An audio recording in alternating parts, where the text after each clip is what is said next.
Welcome to my honeymoon series on the Galaxy S9 Plus Unlocked.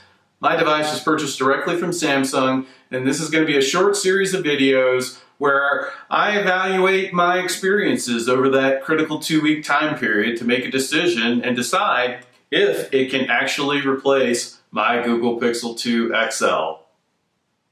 Thanks for watching.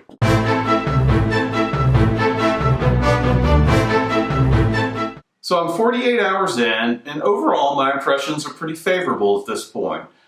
The things that have really stood out to me so far are, first of all, just the size of the device. Like the in-hand feel, I really do like how it feels. It feels a little bit smaller than the Pixel 2 XL. The device is just a little bit more narrow, so it's a little bit more comfortable in hand, and I can appreciate that.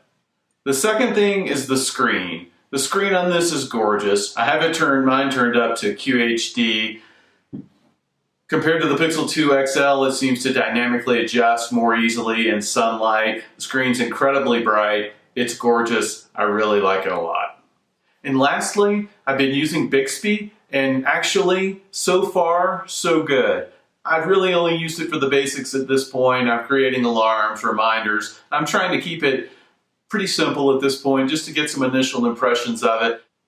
I'm a big fan of Google Assistant, and I use that a lot, and I feel like it's the gold standard for assistants at this point. So I want to give Bixby a fair shot, and so far it's nailing the alarms, the reminders, and the basics. So way to go, Bixby. We'll see if that lasts over the next few days and kind of what my impressions are as we move forward.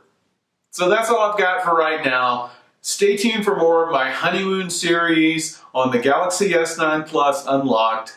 I'll have some more videos as I move through the trial period and make a decision on whether or not this is actually going to replace my Google Pixel XL2. So thanks a lot for watching. I appreciate it.